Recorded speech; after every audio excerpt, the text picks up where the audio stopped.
Good afternoon, everybody. I'm here with another chapter of Ragweed. This chapter is chapter 7, and it's called Blinker. Blinker, the white mouse, who was the object of Silverside's rage, had been bred for laboratory research. His fur was pure white, his tail naked, his toes and nose pink. The slightest nose made him, the slightest noise made him jump. The merest hint of danger brought fits of trembling. His eyes, so pink they looked bloodshot, could not bear bright light, a fact that caused him to blink a great deal. Though he was a frail creature, life had treated Blinker relatively kindly. Instead of becoming part of an experiment, he had gone into a pet store. When still an infant, he had been purchased by the girl who lived in Silverside's house. It was she who gave him his name. The girl cared for Blinker a great deal. A cage complete with an exercise wheel was bought, along with a sack of the best mouse chow and a bottle of spring water. Sweet-smelling cedar chips lined his cage floor. The girl fed Blinker on schedule, never failing to provide fresh water or change his cage chips regularly. When home from school, she lavished affection on him, kissing and talking to him, carrying him about in her hands, on her shoulder, even in her pocket. She often brought him table scraps, candy, carrot bits, sugar cubes. Though Blinker was supposed to live in the cage, the girl kept its door open. The only thing that mouse was not allowed to do was leave the room. "You are my blinky winky mousy wousy, and I don't want you gobbled up by that nasty westy cat," the girl crooned to the mouse. "So you must stay in our own room." Blinker quickly learned the wisdom of this policy. Each encounter with Silversides proved dangerous. Not that Blinker ever learned why he was the object of so much hatred. It was simply a fact of life. Since the girl went to school and was active in sports, Blinker spent most of his time alone.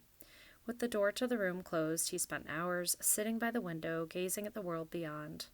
To the young mouse who had no experience other than this girl's room and his brief sojourn in the pet shop, the outside world was mysterious and appealing. Yet all he saw was a street, a park, other houses, humans, and many cars. Not once did he see another mouse. Hardly a wonder, then, that Blinker came to believe that all mice, if there were any other mice, were like him. The same color, the same life, the same long, lonely hours, staring out of windows from inside houses. As time went by, Blinker wished the girl would allow him a taste of this outside world. She never did, not once. There were moments Blinker felt a little peculiar about his desire to go beyond the room and the house. Perhaps, he told himself, this longing to explore was unnatural. Did he not have a life that included the freedom of the room and all the food he could eat, as well as a clean cage with an exercise wheel? After all, he never saw other mice. Why should he want to go out? Full of guilt, he made himself do extra laps on the cage wheel by way of punishment. Between his desire and his guilt, he kept slim, trim, and fit. Then one day the girl made an announcement. "Blinker, I have to write a report for school, and I've decided to write about you. I need to explain all about mice and how you are the most special creature in the world." Shortly afterward, the girl brought home an armful of books. There was the Oxford Illustrated History of Mice, Martha Stewart's Your House and Your Mouse, and the Book of World Mice. There was fiction about mice, too, such as The Story of a Bad Mouse, Runaway Ralph, Stuart Little, Abel's Island, Redwall, and others. Blinker had never been much of a reader. The girls' books usually held little interest for him. He avoided them except when he now and again would chew their bindings. In the current matter, he had little choice. The girl not only read to him out loud, but she insisted he read by her side. At first, a reluctant reader, Blinker quickly became deeply absorbed in the books about mice. Long after the girl went to sleep, he pored over them. When the girl was at school, he read even more. These books altered Blinker's view of the world forever. He discovered that there were many kinds of mice, that most mice lived not in rooms, but out in the world. that mice had families, and most of them lived free and independent lives. In short, to Blinker's utter astonishment, he discovered that the way he lived was the exception. He went on to read everything in the girls' room he could get his paws on. In so doing, he became highly educated. This new knowledge made Blinker almost breathless with excitement. Now, when he looked out the window, he saw things differently than before. The world, he realized, was something in which he might take part. He began to think he had a right to explore it, to make his own decision as to where he lived. His freedom to go anywhere in the room was nothing more than the freedom to wander about a larger cage. Now he yearned to wander beyond the door, to be truly free. Blinker was perfectly aware that there were moments when the door was left open. It was only a matter of time when that would occur again. When it did, he kept asking himself, should he or should he not escape? After all, there was the problem of Silversides. What was the point of freedom if it only led to death? Everything changed for Blinker the night Silversides crept into the room, leaped onto the girl's bed, and almost caught him.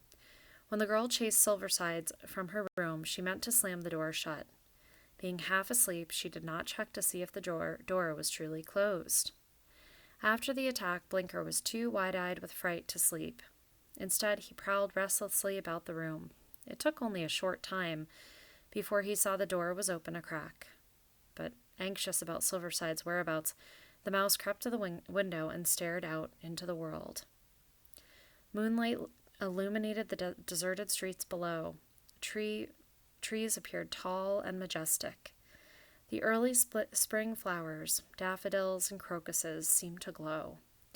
Suddenly, a white cat darted across the street. Blinker blinked. It was Silversides. As Blinker watched the cat streak off, he suddenly realized he was free to leave the room. Just the thought of freedom made the white mouse tremble. He glanced over his shoulder. The girl had gone back to sleep. Hardly thinking of what he was doing, Blinker leaped to the ground and scampered to the open door. In moments, he was over the threshold. Down the stairs he ran. At the bottom, he began an almost desperate search for a way to get outside. Unfortunately, every door was closed. So, too, were the windows. But what Blinker did find was the cat's entryway at the rear of the house. Blinker was neither strong enough nor big enough to push the door open. But he was smart. Once he figured out how the cat door worked, he pushed it as if it were a swing, over and over again. Watching the door swing higher and higher, he set his movement for when the door was at its highest. Then he shot through, pulling his tail behind him with room to spare. Blinker was outside and free.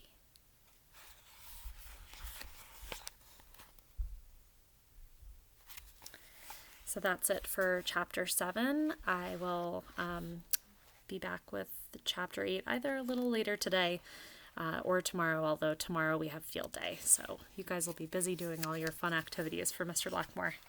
Have a great afternoon.